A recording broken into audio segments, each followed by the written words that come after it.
Hello అందరికీ welcome to Shannu vlogs. ఈరోజు అయితే కొత్త రెసిపీ చూపిస్తున్నాను, మజ్జిగ చారు. ఇది ఎలా చేసుకోవాలో చూసిద్దాము. ముందుగా అయితే మసాలా ప్రిపేర్ చేసుకుంటున్నాను. కొబ్బరి, నానబెట్టిన బియ్యము, అలాగే ఫ్రై చేసిన మెంతులు వేసుకొని మిక్స్ అయితే పట్టుకుంటున్నాను. ఇందులోకి ఫ్రై చేసిన ఆనియన్, కొత్తిమీర, 1 టేబుల్ స్పూన్ ధనియాల పొడి, 1/2 టేబుల్ స్పూన్ పసుపు వేసి బాగా గ్రైండ్ చేసుకుంటున్నాను. ఈ పేస్ట్ అంతా పక్కకు తీసుకొని ఇందులోనే ఉప్పు కారం అయితే యాడ్ చేసుకోవాలి. ఉప్పు కారం వేసేసుకొని అంతా బాగా కలుపుకోవాలి.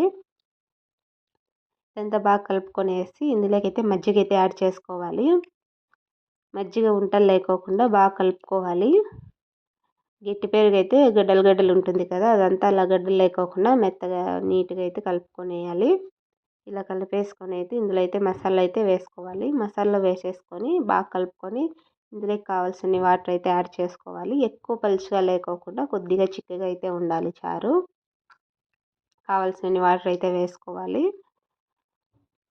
వేసేసుకొని ఇదైతే బాగా కలిపేసుకొని పక్కనైతే పెట్టేసుకోవాలి. ఇందులోకి తిరుపతి పెట్టేసుకోవాలి.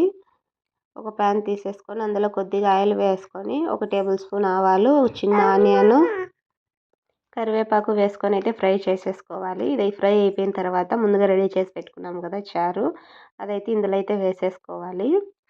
ఇందులో వేసేసుకొని ఇది లైట్గా ఉడికే వరకు ఇలా కలుపుతూనే ఉండాలి.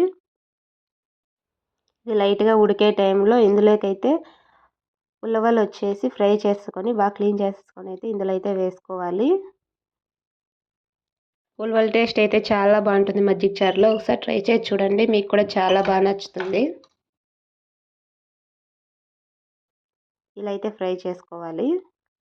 బాగా వాష్ చేసేసుకొని అయితే అందులోకి అయితే వేసుకోవాలి చారులోకి. అలాగే ఒక పెద్ద కప్ ఆనియన్స్ అయితే కట్ చేసుకొని అయితే వేసుకోవాలి. ఆనియన్స్ వేసేది క్లిప్ అయితే మిస్ అయిపోయింది. ఇలా ఆనియన్స్ వేసేసుకొని ఒక 10 నిమిషాలు ఉడికితే సరిపోతుంది. చారు అయితే రెడీ అయిపోతుంది. చాలా సింపుల్గా చేసుకోవచ్చు, చాలా టేస్టీగా ఉంటుంది. ఎవరైనా ట్రై చేయని వాళ్ళు ఉంటే ఒకసారి ట్రై చేసి చూడండి, మీకు కూడా చాలా బాగా నచ్చుతుంది. టేస్ట్ కూడా చాలా బాగుంటుంది. ఈ వీడియో మీకు నచ్చిందని అనుకుంటున్నాను. ఈ వీడియో నచ్చితే లైక్ చేయండి, షేర్ చేయండి, కామెంట్ చేయండి, అలాగే సబ్స్క్రైబ్ చేసుకోండి. Thanks for watching.